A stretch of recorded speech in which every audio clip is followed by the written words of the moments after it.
past 10 years, everything paranormal has captured the attention of many people, invaded TV, radio, the books we read, and even in the news.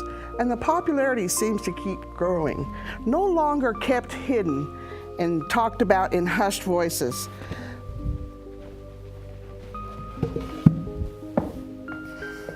Now people are talking around the proverbial water cooler with incidents that happened years ago or just yesterday. Seems many are curious and anxious to tell stories about their own brush with the supernatural. My name is Jackie Meador. I'm Director of Central California Paranormal Investigators, and this is my co-host, sensitive healer and Reiki Master of Casa del Curandero and partner, Krista Erickson. Together we are going to be talking about things that go bump in the night and even during the day. We are going to take you to places that some say are haunted, meet those who hunt for ghosts, venture into the wilderness in search of Bigfoot, watch the skies for UFOs, discover metaphysical mysteries, and investigate urban legends. Those who are on a journey and committed to researching all manner of the paranormal. We hope you enjoy our special guests and discussions on various paranormal topics. You are watching Paranormal Journeys.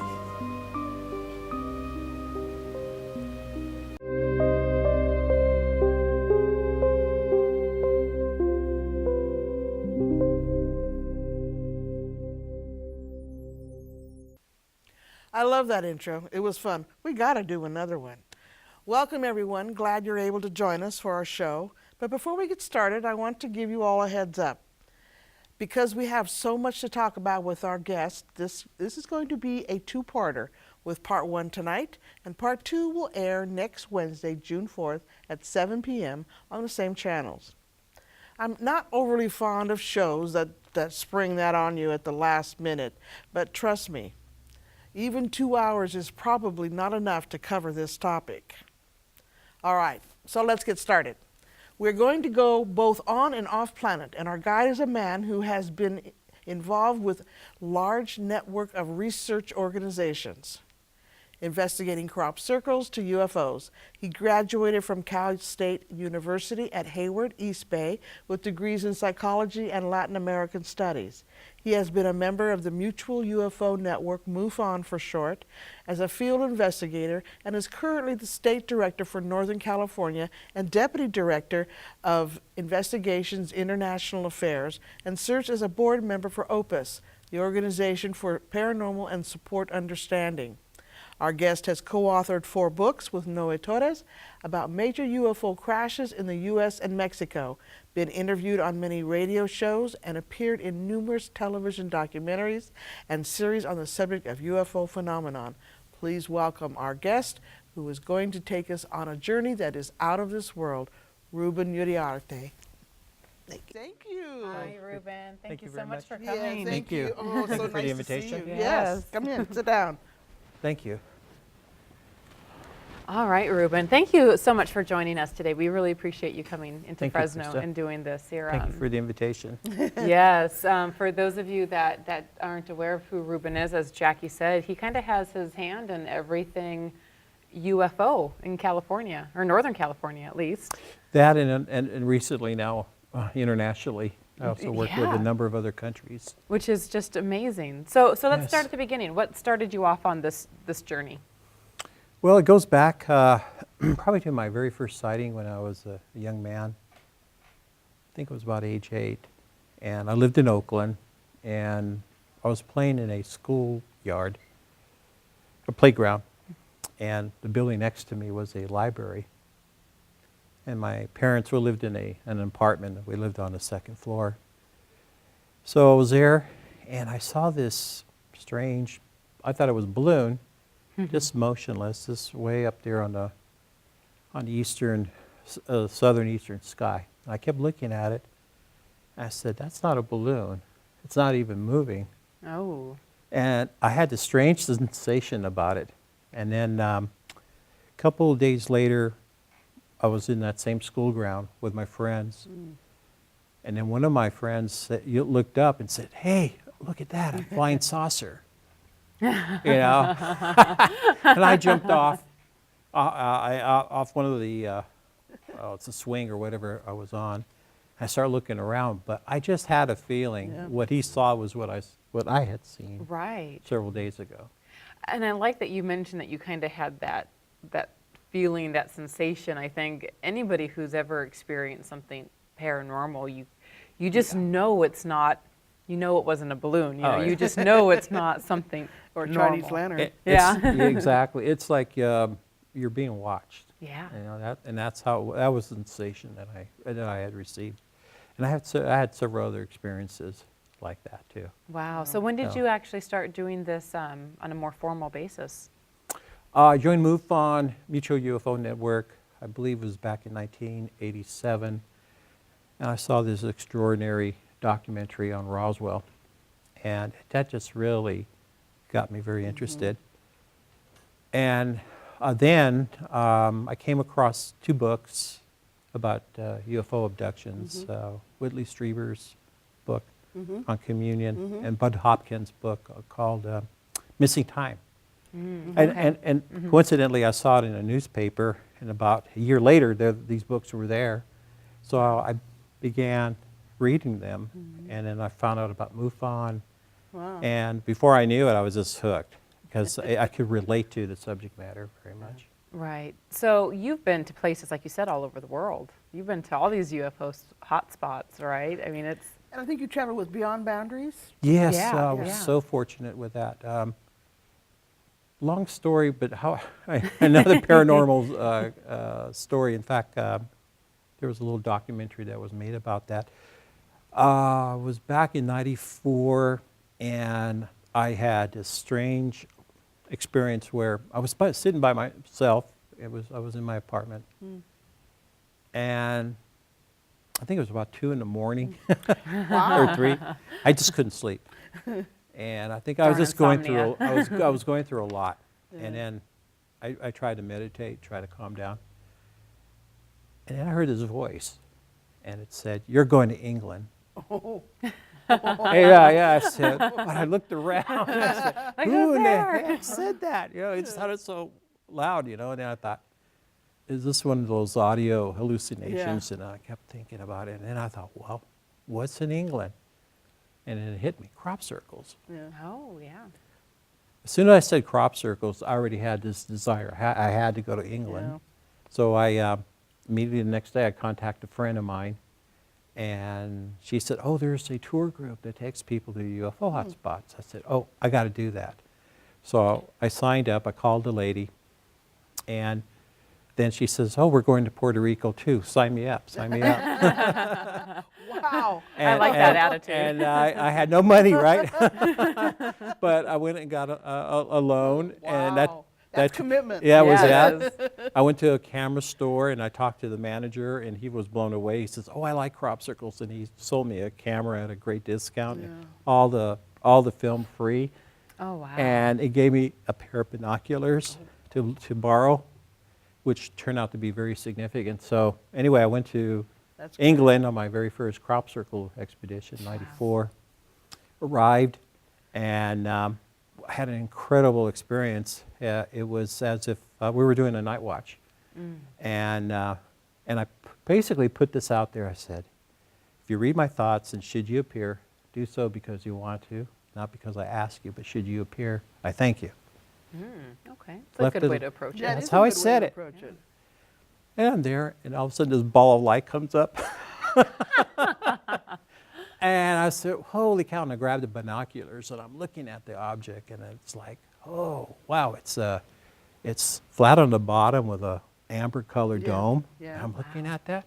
So I started yelling at my friends and said, "Hey, come on over here." And then the ball descended, and I said, "Darn it, I wish they would come up again."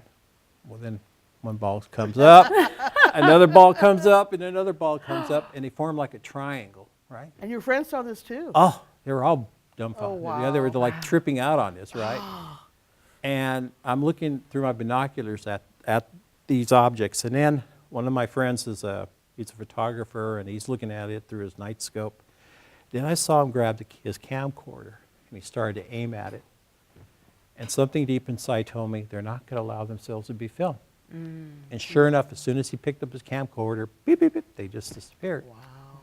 So, the fact that I had this connection with these balls of light.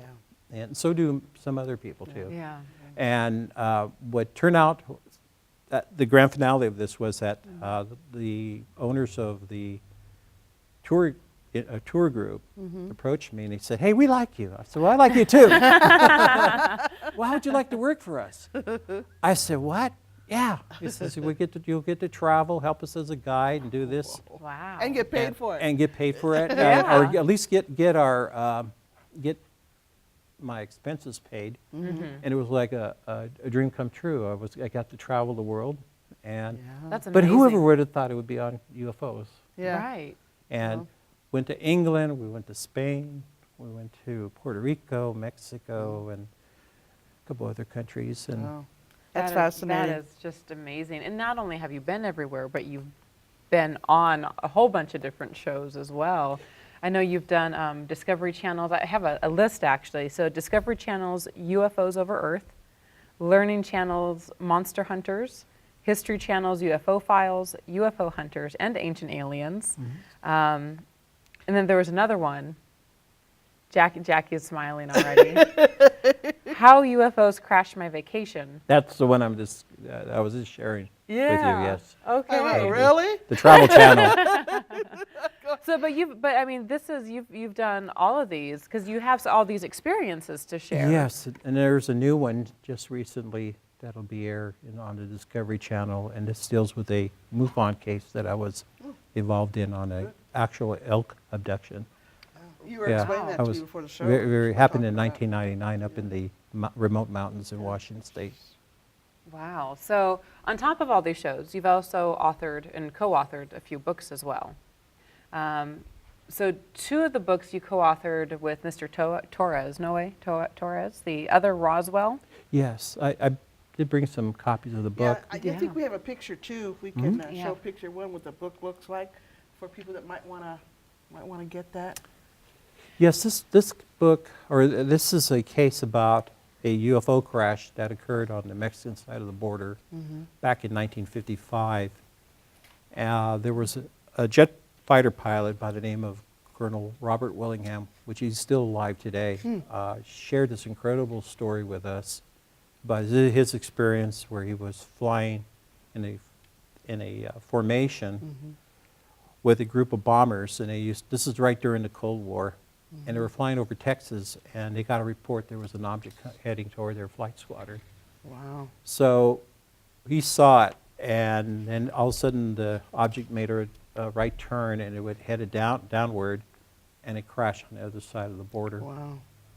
So he flew back to the crash site Oh. that same day Wow. in a small little airplane, and picked up a piece of metal at the wreckage. But by the time he arrived, there were already Mexican soldiers around the perimeter. And when he arrived, he talked to one of the soldiers, and one of the soldiers said, "Oh, we're waiting for someone from the United States Air Force to arrive." And Willingham had his flight suit on. He says, "Well, I am from the United States Air Force." And Taking Really? advantage of the situation.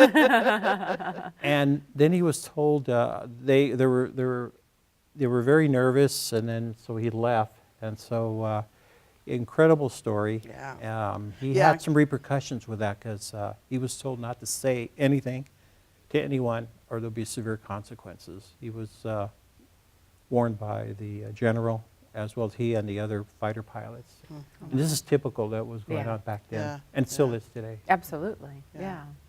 So that was one book, and then you also have another one called Aliens in the Forest. Yeah, again, that's a very fascinating Yeah, this story. one really picked my interest. Oh, and this 'Cause it's one, so close. I was going to say, this one's close to Fresno. Yeah. Up in Northern California, further north, in an area called Cisco Grove, actually real close to Truckee. Yes. Okay, yeah. Yeah, it's like 4 hours from here or something like that. Yeah. It's really close. In fact, it's nearing 50 years, and that this event actually happened back in 1964.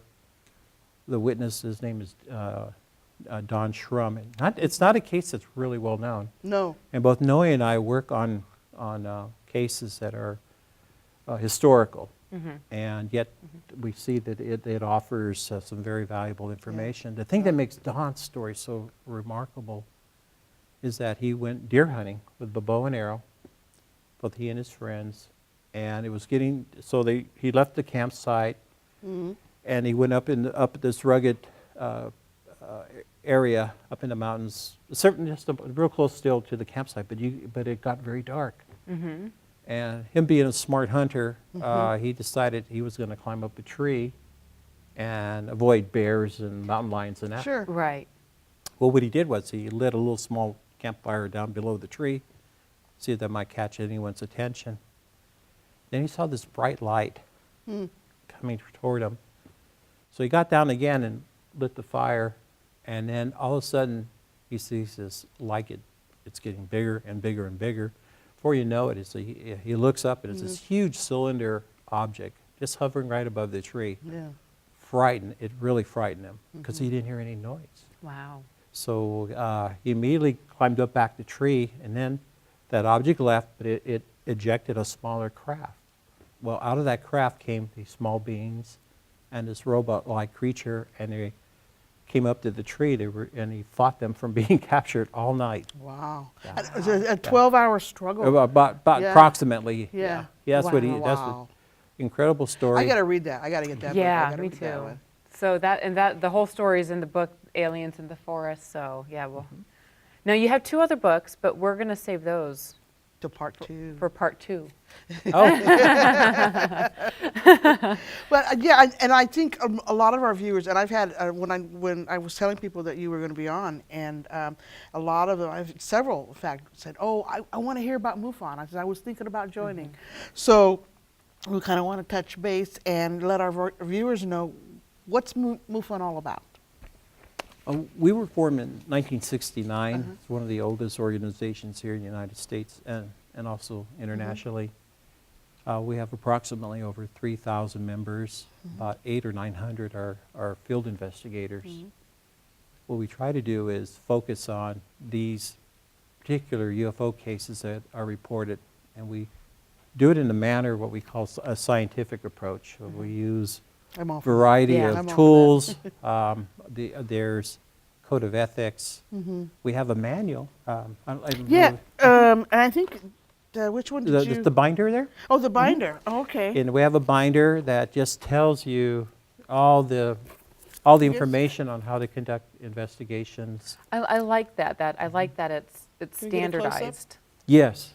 That's nice. And what's also unique about having the manual is that to be certified, you have to pass the exam, and Oh, there's an okay. exam involved. So this isn't something you can just go online and sign up for. You actually have no, you to have to study. Yeah, and you have to study it. I like that. It provides Um, consistency. Exactly. And that's real important, because if you're interested in getting into this field, you need to understand that there's a variety of Sure. scientific disciplines too, from Sure. photography, astronomy, to just a wide variety of subjects that it all ties in. So it's an open book exam, but also Yeah. not all the questions are not all the Yeah, answers are in yeah. the manual, so you Right. just have to do some research on that. Well, I think with any paranormal research, you have not only ethics, but you have a kind of a manual basics. You got to know, how to investigate. You got to know psychology. Because you're dealing with people, with clients. You got to know geology, astronomy. Physics. You even. do. You kind of Yeah. have to be like a jack Yeah. of all trades. Really, You have to really. know a little bit Really. about everything. Right. Unless Right. unless you're lucky enough to be on a team that has experts in all of those things. Which we're very fortunate. We're a large organization. We Yeah. have an annual symposium. Right. That's coming up in July. Yes, we bring And where is the symposium at? each year it rotates, and this year it's going to be in Philadelphia. Okay. Philadelphia, Okay. yeah. Get your plane So ticket. it rotates around. We had it last year in Las Vegas. That was fun. Yeah. Oh, I wish we should have gone. I We should know. have gone God. last year. But we have scientists. We Yeah. have people that are professionals, and they come and they provide their lectures, and we have workshops. We have a lot of interesting activities for and it's open to the public. Sure. If they're interested in signing up, That's you just great. go to They're our great. website. Okay. I think most people are familiar with SETI, Search for an Extraterrestrial Intelligence Organization. How is that different than MUFON? Well, very different. The SETI approach is that they're out there, using radar. They're using their radar to track Sure. objects or voices. I mean, not voices, but anything that feedback in space. Anonymous. No, Yeah. but the fact is that they're searching and they're using a technology of regular signals Okay. that may not be understood by another advanced intelligence. Yeah. Okay. Yeah, we're And using- they mostly deal with outer space where they don't actually go to crash sites or investigate sightings. No, or- they don't do that. Okay. It's a strictly either a foundation of scientists that Yeah. are receive funding from Okay. the government or Right. to do this research. But however, with us it's different because we base all our investigations on witness testimony, Right. Okay. and we have a large database. Mm-hmm. We go ahead and evaluate. I think we're up to over 70,000 cases so far. Well- Wow. And that's just with our recent database that we Right. started back in the year 2000. I know. I think I was looking at a graph that you had, and it was like yeah. just so far, or just in 2012, you had over 7,000 cases reported. Yes. That's just in 1 year. Yeah. I think for total it was something like 50,000 cases as of last year, or something like that. So. That's just tip of the iceberg. Yeah. I really believe there's probably more cases out there that's not Oh, being yeah. reported. Yeah. We just that would changed be- our website. It's predominantly in English. Mm-hmm. So we do have a language translation button that now Yeah. gives us Oh, that's 52 languages, That's Wow. interesting. which I think that's been part of it because each month we get reports of how we're doing statistically. Mm-hmm. And California always leads. And I think a lot of it has to do with the numbers in our population. Yeah. Sometimes it's followed by Texas and then Florida. and All some of very the- some densely of the- populated areas. But yeah, well, you're getting 500 to 1,000 hits a month. Yes. Reports, people calling in saying, "Hey," so that you have to either send investigators out or you screen them. You probably pre-screen them, right? It's a challenge because that's why we need more field investigators. We need them here, especially in the Fresno Yeah. area. Hey, hear that, folks? Yeah. We all need The investigators. Central Valley. Yes. Because we get a lot of reports and people come and go. But we do need to have people who Yeah. live locally. That would be excellent for Yeah. us. Now, when you do get a report, how do you determine the credibility of the eyewitness? That's always a good question. You have to go through an extensive interview with Okay. them. Mm-hmm. Obviously, it would be nice if you can meet with them on face-to-face, but Yeah. many times you can't. So you do it either on the phone and sometimes through email. Yeah. But it all has a rating system, so Okay. that's what we use. Yeah. And then a little bit about the background of the witness, as well as if there's any other multiple witnesses. I think it's similar to our screening Yeah. process, too. Right. When we deal with clients, we have to find out their history, everything. You have to ask, I know with investigating, we ask about Everything. medications. I mean, Medications, yeah. We want to know. Yeah. We're fortunate here in Northern California. I have an assistant director and a chief investigator that they screen the cases, and then they're assigned to our field investigators. Great. Good. Okay, the last question is if somebody's interested and wants to join and be an investigator and start the training, what do they do? Oh, if they are interested, they can either go on our. We have two websites. We have Northern California MUFON.com or MUFON.com. Right. And we'll put And- those on the screen for Yeah. people. Very good. Yeah. And there's a section there, how to become a member, and if you're interested to become a Okay. field investigator. Good. We have different price options, but there's online training available as Okay. well. Our goal is to promote as much the goals of the mission statement of MUFON. It's to understand UFOs, how they work, how they operate, and perhaps if by this knowledge can Yeah. we Yeah. use it for the benefit of mankind. Right. Right. Educating the public, I think, is more people that are aware that, there's something going on. Yeah, they're Yeah. educating. Exactly. Yeah. And not everything is a UFO. I mean, obviously, we screen it. There's Sure. a lot of what we call IFOs, Unid- identified flying objects. Identified. Oh. Could be Okay. like that. airplanes, it could be Okay. weather factors, it could be Yeah. a lot of things. Yeah. But there's a certain element that Yeah. Yeah. We call the unknown. So I would imagine somebody has to be at least 18 years old. We could get them younger, but we have a parent's Parent signature. signature. So yeah, even if you're a teenager and you want to, and your parents are okay with it, you can become a field investigator. So that's interesting. Yeah. That's great. We had some youth groups way back in other Yeah. states at high schools, and we'd love to get that revitalized. Oh, that would be Oh, nice. that'd be cool. Anybody out there that's going to high school that wants to do a thing with MUFON, get something active for teens. Yeah, that get would a be club great. started. Yeah. Yeah. All right, so we're going to move on. Yes. We're going to talk about, I'm going to mention something called XOPS. We've been talking about a lot of paranormal stuff over the last few months. Everything from ghosts, metaphysical discoveries, urban legends, etc. And well, what could be more paranormal than alien ghosts, right?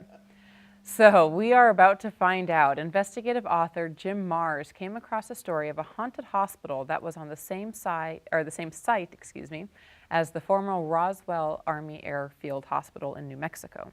Not only was Roswell home base to the world's first atomic bomb squadron, the 509th, but in 1947, it's believed to be the most famous UFO crash retrieval site ever, and is rumored that alien bodies from this crash were taken into the hospital where one of those aliens supposedly died.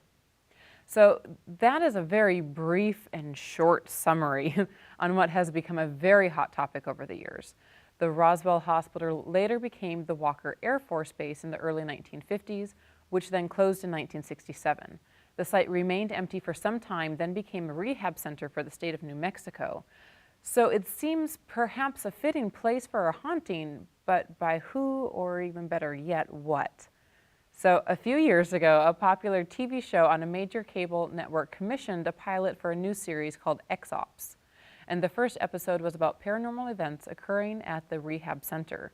Now, using high-tech scientific equipment as well as psychics, the investigators make contact and perhaps gain a little insight of the Roswell incident from something that now haunts the hospital's hallways. So what we're about to see is a clip from this unaired pilot, this TV show featuring Ruben as one of the guests. So this is from XOPS, the alien hauntings at Roswell. At an undisclosed location, a team of investigators, expert in a variety of disciplines, investigate the mysterious and attempt to explain the unexplained. Well, I'm pleased to say we've got a new case to look into, and it centres around the most famous, or I guess infamous UFO case of all, namely Roswell. Roswell all began on a dark and stormy night back in early July 1947 when something crashed in the deserts of New Mexico. Several military personnel went out there, recovered the materials, and in kind of like a really sensational move, the Roswell Army Air Force Base put out this statement that a UFO, or a flying disc as they were known at the time, had been recovered by the military.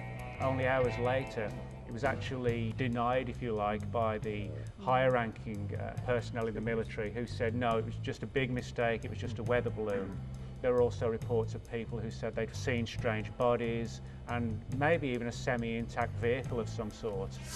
Hangar 84 entered the Roswell legend a few years ago when claims were made that unusual bodies taken from the crash site were taken to Hangar 84 and stored for a while before being taken to the base hospital for autopsy. And there are even rumours that perhaps one of the crew members, if that's the right word, survived the crash. You might well ask, what could be added to the Roswell story? And quite sensibly, a lot of people would say nothing, because that's enough already. But there actually is one genuinely weird angle to Roswell which has never actually been discussed before, and it's one that's new to all of us and new to everybody. And to get the answers to what this new theory is, we need to turn to our old friend Jim Marrs.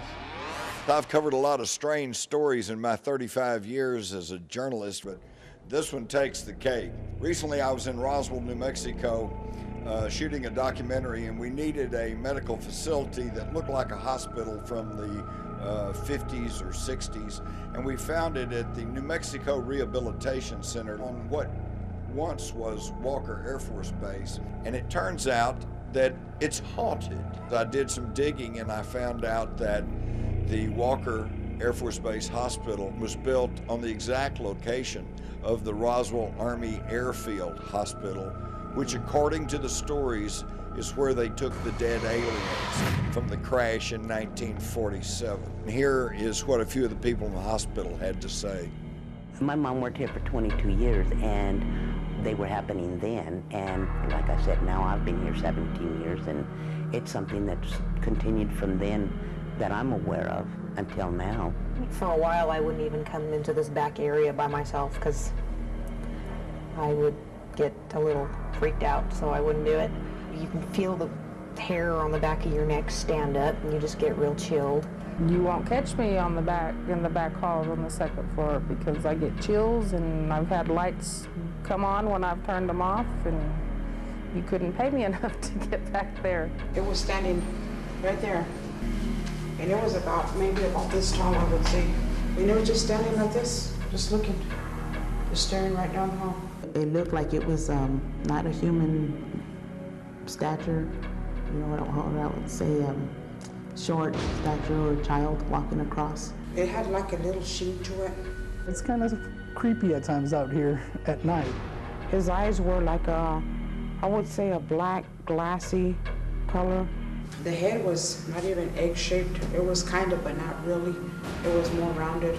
I saw a nose. It was in between egg and round, but I didn't see a mouth. I didn't see any ears either.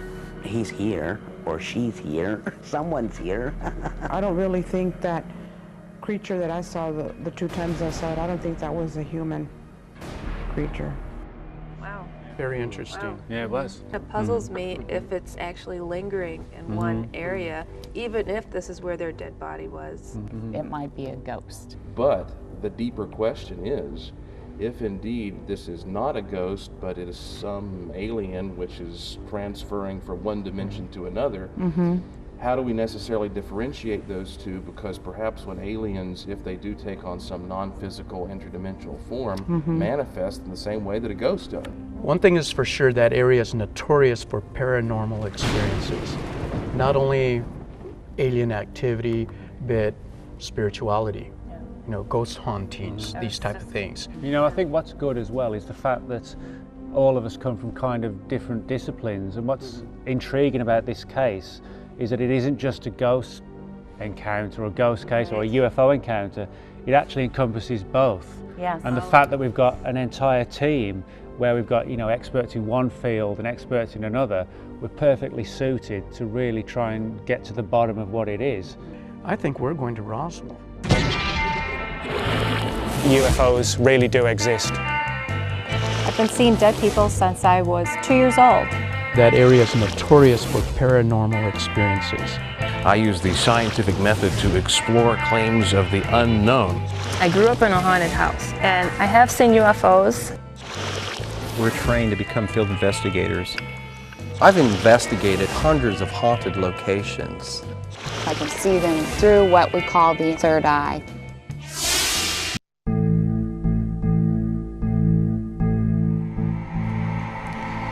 Now, of course, these halls are where most of the sightings of the alien-like entity have occurred. When I was a little girl, the surgical units were the single row here. They were single level buildings. The surgical hallway is the northeast hallway that we have right now. They've actually seen this entity move across the hallway, so this would be an excellent place for us to set up one of the infrared sensitive cameras tonight. We uncovered some very unusual things, many of which we've been able to confirm and verify with people around the hospital as we were going about and picking up impressions. It is clearly, definitely what you would call haunted. I'm especially interested in ghosts and electromagnetism because the human body is surrounded by this electromagnetic field. And as an example, if I put this tri-field natural EM meter on an electromagnetic setting and place it down and then walk toward it, you will see how that it reacts to his body's energy field. One night, a friend of mine, another nurse, and I were walking down this hall, and when we came up by this door up here, it just closed, and the door is hard to close. You got to really push it. So it wasn't air, it was wasn't a breeze that closed it. One of the most profound and compelling thing that we both came across at different times as we were feeling out and doing our examinations in this hospital was an actual alien, and we keep seeing the same alien back and forth. Yeah, he likes to shut the lights off on me. They do that all the time. It's very common. She let out a scream, and of course everyone ran back to see what was going on. And I made fun of Maureen. We know this used to be a military installation. Who knows what type of radioactive remnants we might find around here. So the next morning when I come into work, my desk drawers were open and my filing cabinet drawers were open. I'm the only one with the key to the door. Because I have patients' Social Security numbers in there. I get that he's just like picking up things and exploring them. Well, I'm going to make sure everybody understands how to use both of these Geiger counters appropriately. And let me tell you, if it starts going nuts like you're making popcorn in the microwave, that might be a bad sign. So I'm sure it was. Room 209 is said to be the most active paranormal hotspot in the hospital. We're in room 209, which happens to have a lot of significant paranormal activity. And since we've been up here, his presence has been very predominant with the both of us here. And one thing we should point out too, we arrived separately when we came into the building. You had seen him and I had seen him, and when we collaborated, we both validated what he looked like, that we both connected with him. And he's actually been following us throughout our tour here. If we're lucky, we can find significant places to research using this equipment that will allow us to see things with our naked senses. But even if we're not that lucky, well, we also have the infrared cameras. So even if we don't get to see something with our naked eyes, maybe the cameras will give us something. While shooting in the hospital, our infrared cameras captured a paranormal phenomena known as orbs. These invisible orbs may themselves be spirits, but more likely are byproducts of spirit entities. At one point we were surrounded by a lot of orb-like energy, and we could actually feel the physical sensations of that particular energy all around us, back and forth. Sometimes it's like a tickly type of feeling. We're in Roswell, there are alien ghosts running around, and I'm ready to go try to find one. So let's go do this. Sounds good.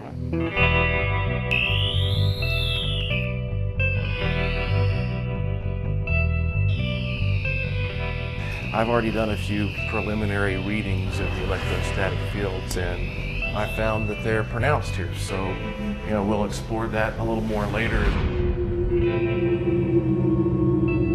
Well, right off the bat, I'm seeing a bit of consistency when it comes to electrostatic anomalies, and I'm not sure what that means, but it's certainly noteworthy. Right now, despite a slight increase in the positive ions, I'm not really picking up anything extraordinary with these two particular devices. What is the average temperature in here from what you can see, Richard?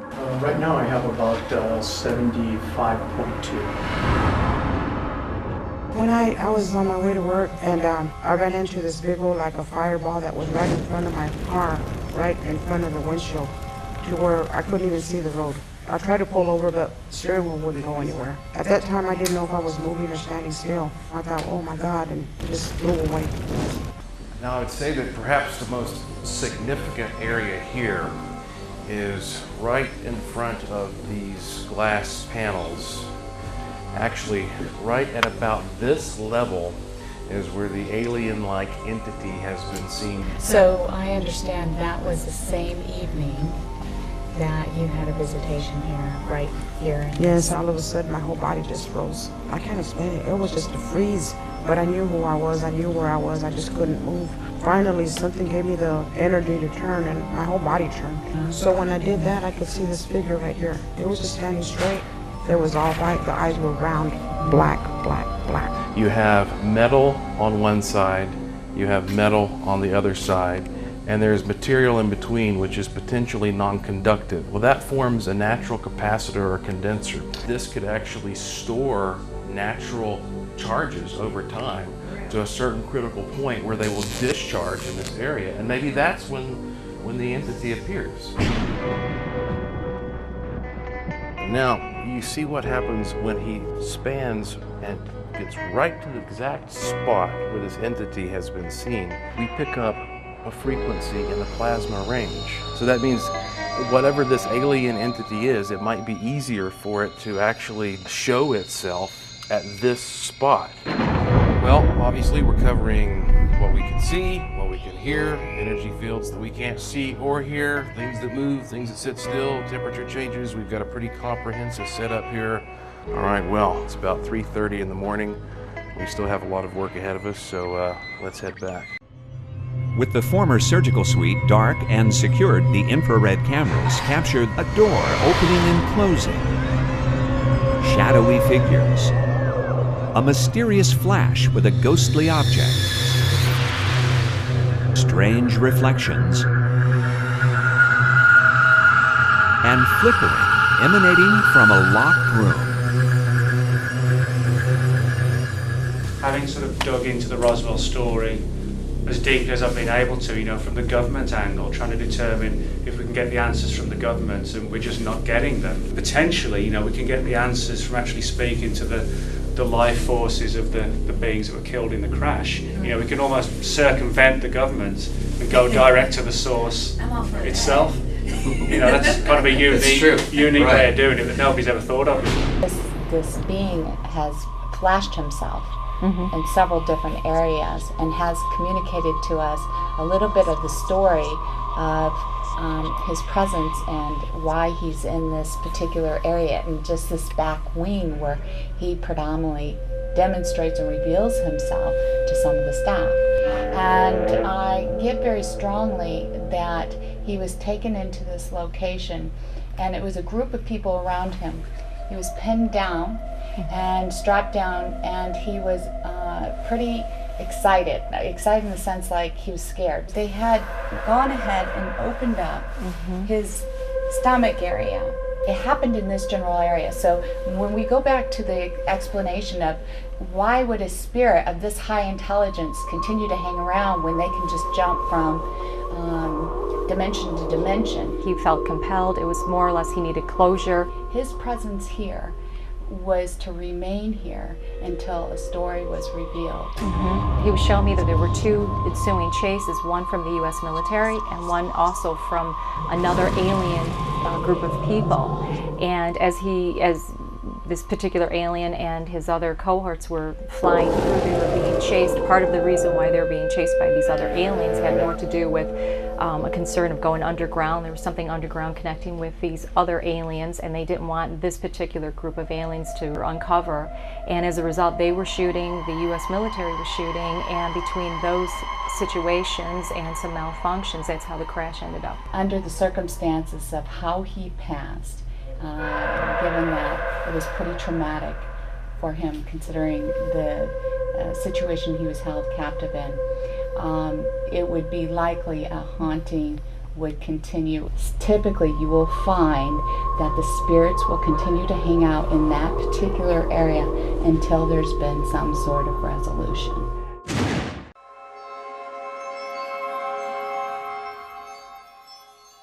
Hangar 84 was in 1947 the purported warehouse for the alien bodies and craft. Tonight, the X-Ops team will stage on its floor a seance of sorts, a message circle, to make contact with spirits, both human and otherwise.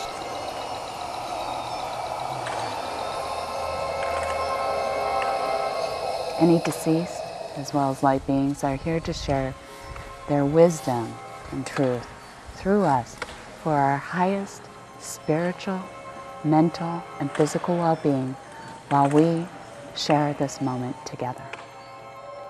I don't know if you guys noticed when we were sitting here, but did you guys hear the big, Yeah. like it was around all of us? When we were meditating, I heard Max is here, and I see a shadowy figure behind you, so he's going to be working with us. He's telling me that there's something like a brown file or a brown file cabinet that has more information to be contained. I keep hearing Max is here, look in the brown file, there's a brown file that has more. Exactly. Go ahead. Another documentation is that when the General Accounting Office in 1994 tried to find the truth about the Roswell story, what they actually learned was that all the outgoing messages from Roswell Army Air Force Base from 46 to 49 were just completely missing. So somebody could be kind of trying to direct us to where those files are now being hidden. And the other thing he's telling me is there's secret passages right around Washington, D.C. that has documentation, but it's underground. That's what I said. There is in a box, but the box is listed like it's a cardboard box of some sort, and I'm seeing white on it, and he says it's listed as something different. I feel like he was on the land as well. Does this make sense to anybody? Why? The original witness, Mac Brazel, who found the debris, was the rancher out at the Foster Ranch, and he was out on the ranch looking around and found this huge field of debris. According to practically all the testimony, Brazel was brought onto the Roswell Army Air Force Base and was detained here for like 5 or 6 days. What did he actually see at the crash site? He's seen it all, is what he just told me. I've seen it all, I've seen it all. He's giving me an indication that our higher government has a connection with the extraterrestrials. And he's saying, be very careful, yeah. And they're watching us. Legislator, the politician that was looking to force this information or expose it was somehow frightened off. Somehow there was some kind of, because he showed me like twisting the arm in order to keep him semi-quiet. Well, there was a information congressman in the early 1990s, Stephen Schiff. That's what he's and going to go to. He pushed the case to try and get the Air Force or the military or whoever was hiding the secrets to release the material. That's what he just said. That's why I asked you, like a freedom, you know, like some sort of exposure, Yeah, but like kind the of legal legislation. government. Can we get the documentation released? Well, he was certainly stonewalled. He went to the National Archives to try and get hold of the files, and they said, sorry, we don't have anything, go to the Air Force. And the Air Force said, we don't have anything, go to the National Archives. He said they were giving a runaround. Yeah. I got the alien coming in now too. We're gonna have a real party tonight. I know, I'm seeing him coming behind you and I'm feeling him coming behind me. They were showing, we had talked about earlier about this other ship coming in and so forth. The other group is something that they've been at war at for years with. It was like the government wanted to get rid of the evidence as fast as possible because they didn't want any connection or source available or accessible to this other group. And also, at some level, they've also done some sort of inbreeding, so it's almost like we're a big giant experiment. What he's implying to me is like whatever we would say is God. Okay, it's like much bigger, so it's not like saying they're God. I'd like to know, are there people being abducted by Yes. aliens? Yes. And what are they doing to But them? they say it's not for the reasons you think it is. Then what are the reasons? They say it's for technical advances, also for healing purposes, for also our development under certain conditions that are going to be taking place. According to the Toby prophecy, will go down in the subterranean city and will survive as they have done before. It makes sense because as you were talking, kept showing me the scene of what was once below ground will be revealed and will come up ground. They call them the ant people because extraterrestrial look like ants, and they live with them. Means like more open. And that also explains why I hear his boots. Actually, he's walking around the table. He's put his hand on me and he's walking around very I gotta tell you, if that isn't a physical manifestation of what we've been hearing, I don't know, is somebody outside the doors? There's nobody out there. I don't know if you guys have heard it. That sounds like somebody walking on the roof almost. Honey, all right, I gotta tell you, this is typically what is associated with this, so. Listen, Now it's down listen. here. Because he's there. It's down here now. I heard before, but this one over in the corner didn't hear before. They're constantly, they are trying to get our attention. It just shut itself off. How? I didn't change anything. See, it's on right now. Yeah. These are experiences that happen actually when we generally call in spirits. That activity like this can physically happen. For you guys at home, we're definitely picking something up. We can hear it. Right. There's footsteps, there's noises. At first, I thought there might have been one of the crew members or someone. There's nobody over here. A night vision camera recorded an anomalous object as it slithered unseen above the heads of the XOPS team. Exactly what it is remains unknown. Did you guys see anything here just a second ago? Yes. Yeah, they're all around us. Yes. Oh, but something totally reached here. I thought Josh came back. Do you hear that? Then it definitely sounds like footsteps to me. But I tell you what, I found one room in particular. I didn't feel good in that room. Within moments, a crew member is stricken with cramps and nausea and drops to the floor.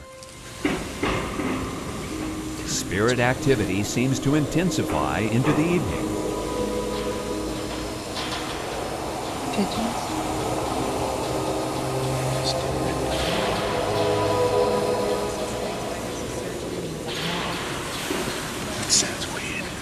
You know, sometimes they'll use the energies and manipulate energies from the other side to conjure up different things.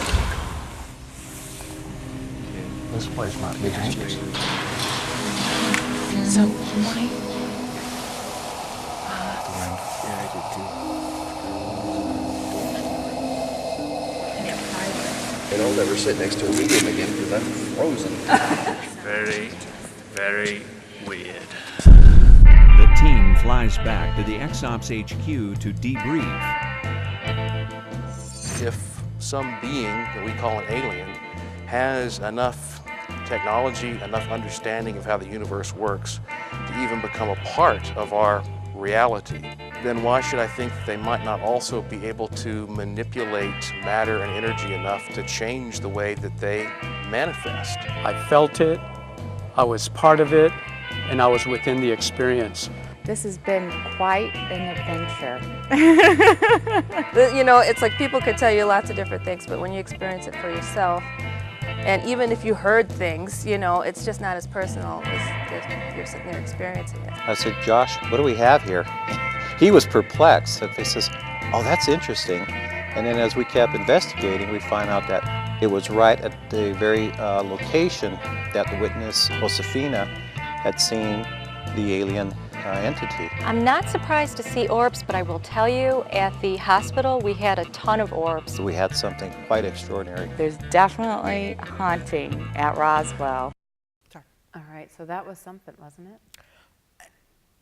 Why didn't they air that? I mean, this is just half of the show that we're seeing today. I've seen the whole thing. Chris and I have seen the whole thing. Why? What could have possibly... Yes. Don't even get me started on that, because I think it's perfect. It's still a mystery. Our director, our producer, he's won 5 Emmys, Mr. Jim Castle. He also won 2 for X-Files, and he directed this program, and he was just totally surprised why it was never picked up. We did notice that after he had submitted the proposal, not only to several other major networks, and all of a sudden we start seeing a flurry of other types of programs with their investigative teams, almost in a way copying the concept that we had. So we don't really know, and this is an unknown. This is a case that's totally unknown, and now I'm happy that it's an opportunity to share with the audience. Yeah, absolutely. And more importantly, too, you're going to have it available sometime in the real near future, the whole entire show. Yes, we'll have more information on our website, roswellbooks.com. For those that are interested, we'll have a link. The producer is developing that, so that way the audience can see the full. We'll put that link on the screen so you folks can get there and order that. And this was only about 25 minutes. The original show was about 45 minutes. Correct. So we actually cut about 20 minutes out. So there's quite a bit that we haven't seen. That you guys haven't seen. Yeah. So. That seance really scared me. That's my favorite part. That's my favorite part was the seance, because that thing going overhead, because that definitely looks like something. Something paranormal. Yeah, you know, I can't tell you how lucky I was, because this was really my very first paranormal investigation. But to be on a television program and it connected with alien ghosts, you know, I couldn't have asked for anything better. Right. Yeah. And it's such a new concept to me. I mean, because you know, people always assume that ghosts and aliens are kind of 2 separate things, but this particular incident really brought them together with this idea that there's actually an alien haunting this hospital. Well, and too, I mean, I hadn't even conceived of that happening, but I think Josh Warren brought up a good point. I mean, it could be interdimensional as well, right? Not necessarily spirits. Yeah. So many questions. Yes, it does, and it's just whether or not we'll find out, but it does open the grounds for further evaluation. Yeah. What's the chance of going back? Oh, I hope we'd love to go back and take me find with out you? what. Take me with you? Take my team with you, Krista? I'll carry the bags if I have to. I mean, carry my bag. I mean, it's still open. It hasn't been solved. I don't think it'll ever be solved, but we may get closer. Yeah. To it. It'd be nice to get some recordings, some actual recording. I mean, because the psychic impressions are great. It kind of gives you a lead. But and that's the beauty of this concept, was multidisciplinary. We had psychics, we had a shaman, paranormal investigators, UFO investigators. But I want some hard evidence. I want hard evidence. I know, Jackie, I you and your know. science. That's me. Well, and that being said, the psychics brought up a lot of really interesting tidbits of information too. Like they talked about how this particular alien spirit, it wasn't just him, it was him and another alien race fighting, as well as the U.S. government interceding. So we really have three different species, I guess, for lack of a better word, kind or of probably fighting. many more too. I mean, Right. yes, Yeah. that was a whole interesting concept that she brought out. Remember, these psychics really didn't know anything about Roswell or the whole circumstances, and they were coming out with some phenomenal information that made us take a second look at what could have happened in Roswell.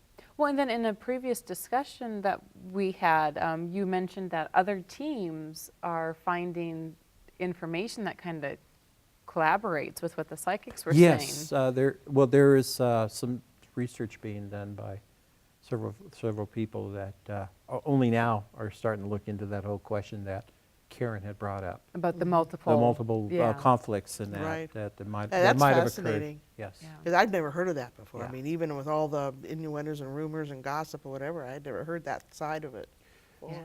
So we're dealing with a whole other aspect here.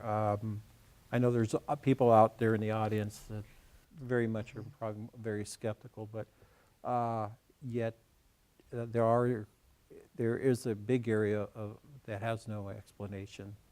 And no matter, and the fact is, we are using our own science to perhaps try to find an explanation that even our own science cannot explain. Well, it's definitely intriguing. The alien ghosts, definitely intriguing, or interdimensional. It could be either one, but I certainly would love to find out more about that. Absolutely.